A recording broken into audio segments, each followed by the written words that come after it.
참 좋은 날씨입니다. 하나님께서 좋은 날씨를 주셨고 우리 옆 사람에게 인사 한번 합시다. 주님이 여기 살아계십니다. 육체적으로 지치고 피곤한 것보다 더 우리를 무력하게 하는 것이 있습니다. 그것은 절망입니다. 그래서 영악한 사탄은 신자들에게 숱한 절망을 가져다 줍니다. 오늘도 많은 신자들이 이 절망과 깊은 체념 속에서 신앙의 회의를 가지고 방황하다가 결국 믿음을 등지는 사람도 있습니다. 오늘 본문은 부활하신 주님이 한 번도 아니고 세 번째 나타난 사건입니다. 그런데 3절에 보면 예수님의 12제자 가운데 수제자 합격되는 베드로가 나는 물고기를 잡으러 가겠다 그러는 거예요. 베드로가 사도인데 복음을 전하는 예수님의 제자인데 자기 동료들에게 나는 지금 물고기를 잡으러 가겠다라고 충격 발언을 지금 하고 있는 거예요. 이것은 복음을 가치 없이 여기고 옛 직업, 업으로 다시 돌아가겠다는 거예요. 왜 이런 충격 고백을 했을까요? 주님의 부활을 못 믿어서도 아닙니다. 그리고 주님의 부활을 목격하지 못한 것도 아닙니다. 요한복음에 보면 요한복음 20장 18절에도 마리아를 통해서 예수님의 부활 소식을 들었고 또 예수님의 부활을 직접 주님께서 친히 찾아오셔서 베드로를 만나 주셨습니다. 그런데 베드로는 왜 나는 물고기를 잡으러 가겠다라고 충격적 고백을 했을까요? 그것은 주님을 배반한 자격지심 때문입니다. 나 같은 것이 무슨 사도냐? 나는 예수님을 팔아먹은 가룟 유다보다도 더 나을 것이 없다. 내가 무슨 자격으로 예수님의 사도의 길을, 제자의 길을 내가 걸어갈 수 있단 말인가? 라는 깊은 절망 가운데 지금 베드로가 하는 고백입니다. 나는 물고기를 잡으러 가겠다. 은혜도 알고 주님께 받은 사랑도 있고 또 사명도 받았는데 나는 물고기를 잡으러 가겠다라는 이 고백은 어쩌면 예수 믿고 있는 저와 여러분의 자화상일지도 모르겠습니다. 은혜도 알고 주님의 사랑도 받았고 사명도 아는데 예수님을 믿고 있지만 자꾸 넘어지고 자빠지고 있는 저와 여러분의 자화상일지도 모르겠습니다. 3절 4절에 보면 베드로와 제자들은 밤새도록 갈릴리 바다에서 그물질을 했지만 고기는 하나도 잡히지 않고 헛수고만 했습니다. 그때 5절에 주님의 음성이 들려옵니다. 그리고 이들이 물고기를 열심히 잡고 있지만 헛손질하고 있을 때 예수님 바닷가에서 그들을 바라보고 계셨어요. 예수님은 멀리서 그들의 모습을 보고 계시다가 한 마리도 못 잡고 헛당질하니까 그때 5절에 이들을 향한 주님의 온유한 음성이 들립니다. 얘들아. 예수님이 이들을 향해서 얘들아. 오늘 제자들에게 이렇게 얘들아 부르시는 우리 주님은 어떤 분입니까? 첫째로 우리 예수님은 실패한 제자들에게 찾아오시는 주님이라는 사실을 믿으시기 바랍니다. 어렵고 힘들고 외로울 때 함께 해 주었던 제자들이 예수님을 찾으러 온 것이 아니라 오히려 먼저 주님께서 십자가에서 죽게 되었을 때 다 도망갔던 배응망덕한 제자들을 주님께서 다시 찾아오신 사건이 오늘 본문의 말씀입니다. 자신을 배반하며 도망가며 자신이 살기 위해서 서슴없이 자신을 부인하고 도망갔던 제자들을 향해서 예수님이 먼저 찾아오셨다는 사실을 여러분 기억하시기를 바랍니다. 오히려 제자들을 찾아오신 주님께서는 어떻게 해야 될 줄 모르는 제자들에게 먼저 다가가서 친근하게 아버지가 자녀를 부르듯이 애들아 라고 부르십니다. 한 걸음 더 나아가서 밤새도록 고기를 잡지 못하고 허탈감에 빠진 제자들에게 주님은 친히 고기를 잡아주셨습니다. 너희들이 나를 떠나서 고기 잡는다고 해서 고기가 많이 잡히더냐? 라고 핀잔을 주지 아니하시고 오히려 밤새도록 허탕질하고 고생했던 저들을 불쌍히 여겨주시면서 고기가 있느냐? 물으시면서 얘들아 고기 있냐? 너 오른편에 그물을 좀 던져봐라 하고 예수님께서 친절하게 가르쳐 주고 계십니다. 또 주님은 제자들에게 더 나아가서 고기를 잡아주실 뿐만 아니라 손수 아침을 준비하시는 예수님의 모습을 보고 계십니다. 아마 우리 예수님도 회 잘 떴던 것 같아요. 매운탕도 잘 끓이셨던 것 같아요. 그것도 숯불에다 끓여주는 거 얼마나 맛있겠어요. 벌써 침이 꼴깍 그리죠. 근데 여러분 한번 생각해 보세요. 이때 우리 제자들의 마음이 어떻게 했을까요? 자기는 살기 위해서 예수님 버리고 도망갔는데 예수님이 나타나 이 나쁜 새끼들 니네 정말 믿음이 없으면 의리라도 있어야 되는 거 아니야? 나 같으면 그렇게 얘기할 건데 그렇게 많은 사랑을 받고 믿음이 없으면 의리라도 있어야지. 근데 여러분 살아보니까 믿음이 있어야지 의리가 있지 의리 없는 사람이 믿음 있는 게 아니에요. 근데 예수님 그렇게 말씀 안 하시고 그 미안한 마음을 민망한 마음을 예수님이 아시거든요. 예수님께서 제자들이 참 이루 말할 수 없는 송구함과 죄송한 마음을 주님 아셨어요. 그래서 12절에 보니까 주님이신 줄 아는 거로 당신이 누구냐 감히 묻는 자가 없었다. 왜 그래요? 민망해서 미안해서 못 믿는 거예요. 예수님이 바다 위를 걸어가고 자신들에게 고깃대를 가르쳐 주신 신비함과 경이로움 속에서 두려움이 아니고 제자들은 한결같이 주님을 배반하고 버리고 간 스승에 대한 죄송함 때문에 주님 알면서도 주님 누구냐고 묻지 못하는 거예요. 여러분 우리 그런 거 있잖아요. 신앙생활 잘 하다가 어떤 사정이 있어서 교회 안 나오다가 다시 교회 나올 때 아이고 교인들은 어떻게 보지 또 목사님 어떻게 보지 그런 마음 있잖아요. 그런 마음이 오늘 제자들의 마음이에요. 제자들에게 나타난 우리 주님은 어떤 분이십니까?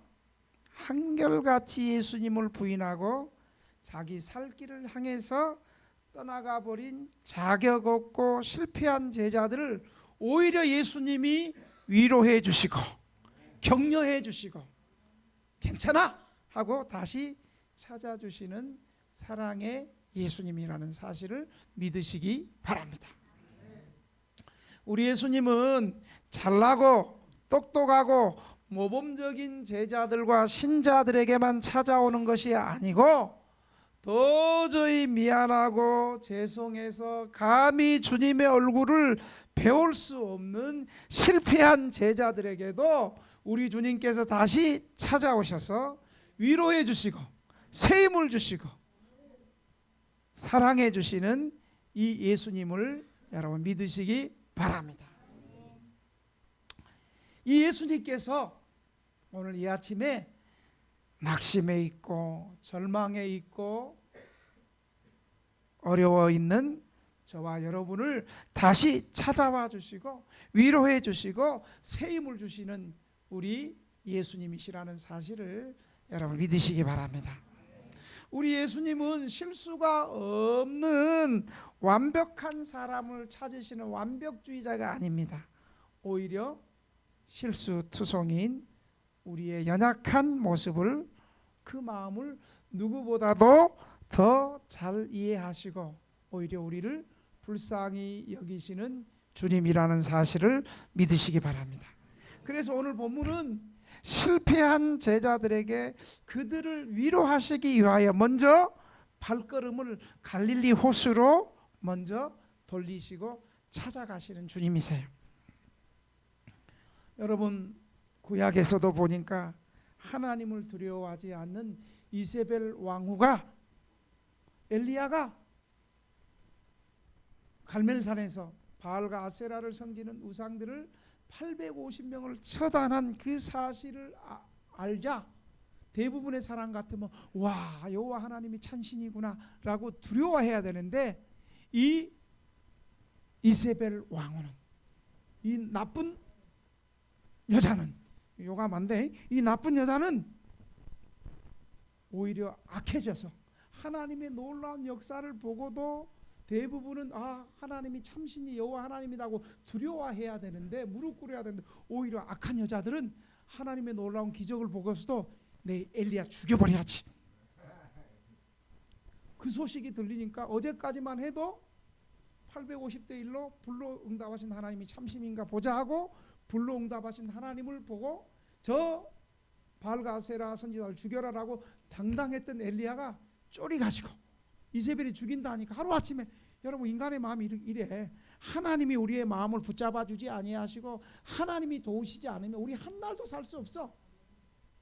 엘리야 같은 구약의 한 시대를 풍미했던 엘리야가 쫄이가지고 그린 시냇가로 좀 도망가 버려가지고 거기서 하나님 앞에, 하나님 나 죽여주시옵소서 낙심하고 절망할 때 하나님께서 까마귀를 통해서, 천사를 통해서 엘리야에게 먹을 것을 주시고 마실 것을 주시고 엘리야에게 세미한 음성으로 하나님이 찾아가시고, 엘리야 걱정하지 마라, 네 혼자인 줄 알지만 내가 하나님을 잘 믿는 경건한 7,000명의 믿음의 사람 숨겨놨다.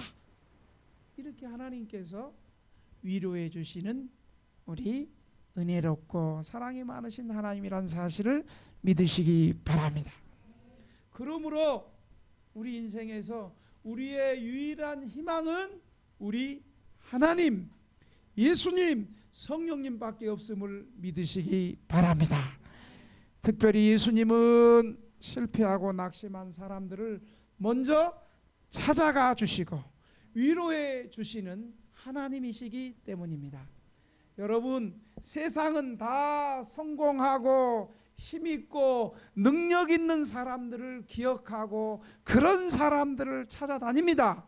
그러나 우리 예수님은 오히려 세상에서 실패하고 낙심한 세상 사람들에게 기억조차 할 수 없는 초라하고 변변치 못한 사람들을 불쌍히 여기시고 실패한 사람들에게 희망을 주시고 다시 찾아가 주시는 예수님이심을 믿으시기 바랍니다.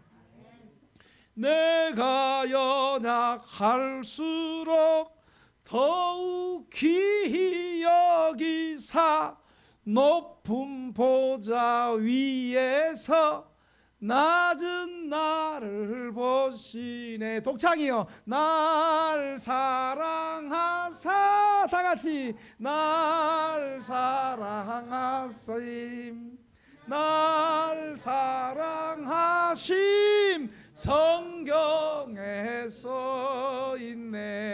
아멘. 두 번째로 우리 예수님은 낙심한 우리를 믿어주시고 새로운 기회를 주시고 사명을 주신다는 사실을 믿으시기 바랍니다. 세상 사람 날 몰라줘도 나를 끝까지 믿어주시고 새로운 또 기회를 주시고 또 우리에게 사명을 주시는 분이 우리가 믿는 예수님이라는 사실을 여러분 믿으시기 바랍니다. 오늘 그 말씀이 15절부터 17절에 이제 예수님과 베드로의 대화 속에서 예수님 그렇게 말씀하세요. 여러분 한번 생각해 보세요. 예수님이 12제자 만났을 때 가장 부끄러워서 고개를 못 드는 제자가 누구였을까? 베드로예요. 베드로죠. 부활하신 예수님은 이 시간 수많은 제자들 가운데 가장 절망스러워하고 고개를 못 드는 베드로에게 예수님 베드로를 탁 불러서 베드로에게 다시 그 직임을 회복시키시기 위해서 15절부터 17절까지 베드로와 세 번의 대화, 세 번의 질문을 통해서 베드로를 다시 회복시켜 주시고 베드로에게 새로운 사명을 주신다는 사실을 여러분 믿으시기 바랍니다. 그런데 여기서 이제 베드로에게 말씀을 할 때 헬라어를 좀 아는 사람은 예수님과 베드로의 대화를 통해서 예수님의 그 물음에 베드로가 답변하는데 조금 베드로의 답변을 좀 부정적으로 생각하는 사람들도 있어요. 왜냐하면 우리는 사랑하면 그냥 우린 사랑인데 헬라어에는 사랑이 좀 여러 가지 의미로 아가파스, 오늘 본문에 아가파스, 예수님은 이 아가파스는 아가파스 들어봤죠? 하나님의 무조건적인 사랑이에요. 그 다음에 베드로가 대답했던 사랑에는 필레오라고 하는 필레오라고 말하는 건데 이것은 혈육적인 우정적인 사랑이에요. 그러니까 예수님께서 베드로야 네가 나를 사랑하느냐 말할 때 이 사랑은 하나님의 사랑으로 물었는데 베드로 역시 아가파스 하나님의 사랑으로 나도 사랑합니다 주님 이렇게 말해야 되는데 베드로는 대답할 때 뭘로 얘기하냐면 필레오로 말하거든요. 우정적이고 혈육적인 사랑으로 대답했어요. 그러자 세 번째 물을 때 예수님이 이제 베드로의 수준으로 필레오로 물어서 베드로도 필레오로 답변하는 것을 보면서 예수님께서 부활하시고 세 번씩 나타나셔서 베드로에게 사명의 기회를 주시면서 예수님은 하나님의 무한한 사랑으로 네가 나를 사랑하느냐고 물었는데 베드로는 예수님은 아가페 사랑으로 물을 때 베드로는 필레오 우정적으로 대답하는 이 베드로를 여전히 베드로는 믿음이 없다라고 사람들은 그렇게 생각할 수 있어요. 그러나 그런 게 아니에요. 베드로가 예수님이 아가페 사랑으로 물었을 때 베드로가 필레오라고 고백했던 그 베드로의 고백은 믿음이 없어서 부정적으로 예수님 역시 하나님의 사랑으로 묻는데 베드로는 우정적인 사랑으로 답한 게 베드로가 믿음이 없는 게 아니에요. 이게 무슨 말이냐면 오히려 예수님이 베드로에게 하나님의 사랑으로 묻는 질문에 베드로가 우정적인 필레오로 답변했던 이유는 이제 베드로가 정신 차린 거예요. 예수님이 아가페 사랑으로 물을 때 제가 감히 주님을 하나님의 사랑으로 감히 사랑할 수 있겠습니까? 나는 과거에 예수님을 배반했던 전력이 있는 사람 아닙니까? 그런 의미에서 겸손하게 필레오 우정적인 사랑으로 베드로가 답한 거예요. 과거에는 자신의 의욕이 앞서고 예 주님 나도 하나님 사랑으로 사랑합니다 이렇게 말하지 않고 과거에 자기의 의욕이 앞섰던 베드로, 말이 앞섰던 그 베드로가 이제 자신의 한계를 분명히 깨달은 거예요. 자신의 한계를 분명히 깨닫고 겸손하게 필레오로 고백한 것입니다. 이 고백에는 베드로의 회개가 들어있는 거예요. 이런 의미에서 15절부터 예수님과 베드로의 대화를 우리가 좀 세밀하게 오늘 말씀을 좀 보겠습니다. 첫 번째 질문은 15절에 예수님이 내가 이 사람들보다 나를 더 사랑하느냐.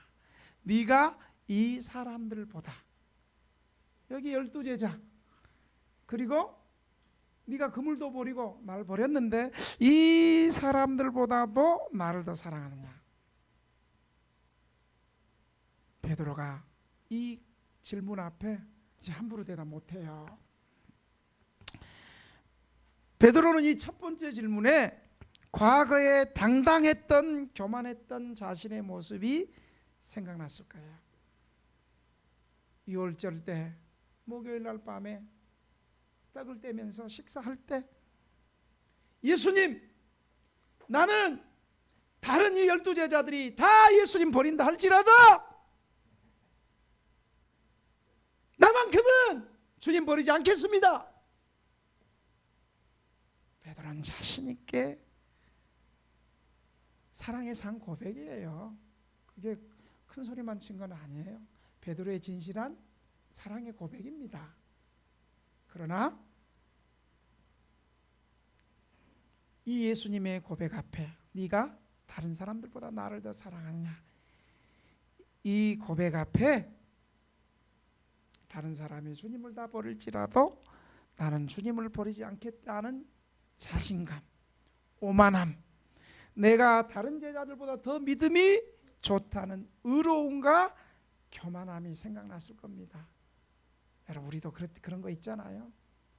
그래도 내가 등대교회 나오는 성도보다 그래도 내가 좀 더 믿음이 있지. 그래서 내가 11조도 하고, 내가 그래도 뭐 교회 수련회 가고, 교회 헌금하고, 특별한 일이 있을 때 내가 헌금도 더 많이 하고, 그래도 내가 당신보다는 내가 믿음이 더 있지.